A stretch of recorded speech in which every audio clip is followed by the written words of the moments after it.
తర్వాత కాలంలో production manager అండి. అతను తీసుకుని వచ్చాడండి ఆ ప్రొడ్యూసర్. అలాగా వాళ్ళు నాకు తగిలి వాళ్ళు ఎవరో నాకు తెలియదు. వాళ్ళది కృష్ణా జిల్లా మోపిదేవి అండి. వాళ్ళది మోపిదేవి అనే ఊరు. సినిమా చేద్దాం అనుకో ఆ తర్వాత కూడా చేశారా సార్ ఇంకేమైనా సినిమాలు? ఇది ఒక్కటే చేశారా వాళ్ళు? తర్వాత చేశారేమో, నేను చేయలేదు. వాళ్ళు నాతో సినిమా చేద్దాం అనుకుని వచ్చారు అంతే. ఇది అన్వేషణ, ఇదంతా ఈ ప్రపోజల్ నాది. ప్రస్తుతానికి చెప్పాలంటే ఒక సినిమా చేద్దామని ఒకళ్ళు నన్ను అప్రోచ్ చేయరండి.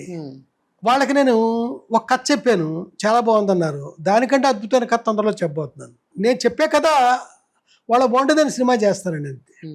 ఇదే మీరు అన్నట్టు పెద్ద ప్రొడ్యూసర్లు అనుకోండి, మీరు అన్నట్టు హీరోయిన్ ఏంటి ఇప్పుడు వచ్చింది, హీరో ఏంటి అప్పుడు వచ్చాడు, ఇలాగా అడుగుతారు. వీళ్ళు కొత్త వాళ్ళు, వీళ్ళు అడగల. బట్ కొత్త వాళ్ళు ఆ రోజుల్లో మీది 3వ సినిమా తీస్తున్నప్పుడు మీకు డిస్ట్రిబ్యూషను, థియేటర్లు, ఈ సినిమా అన్ని చోట్ల రిలీజ్ అవ్వడాలు, ఈ విషయంలో ఎక్కడ మీకు ప్రాబ్లమ్స్ ఏమి రాలేదా సార్? వచ్చినాయండి. నాకు కాదు, ప్రొడ్యూసర్స్ ఫేస్ చేశారు. లేడీస్ టైలర్ సినిమా చాలా కాలం రిలీజ్ కాల, అలా ఉండిపోయింది.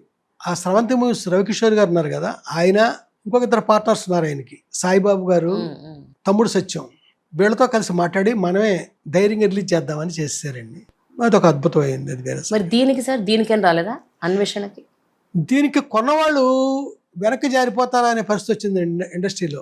సినిమా బిఫోర్ రిలీజు దాని రియాక్షన్ అలాగ ఉంది, వెనక్కి జారిపోతారు అనే పరిస్థితి వచ్చింది. మొత్తం మీద తగ్గించి అమౌంట్లు ఇవ్వడాలు అలాంటివి కూడా చేసినట్టు ఉన్నారు ఎవరో కొన్నవాళ్ళు, బయర్స్. రిలీజ్ అయిన తర్వాత అరకెళ్ళారండి. అరకెళ్ళి తిరిగి వస్తా ఉంటే విజయలక్ష్మి పిక్చర్స్ అనే డిస్ట్రిబ్యూషన్ ఆఫీస్లో వాళ్ళు చెప్పారండి, సినిమా పెద్ద హిట్ అండి అని. ఫస్ట్ టైం సినిమా పెద్ద హిట్ అన్న మాట విన్నది ఫస్ట్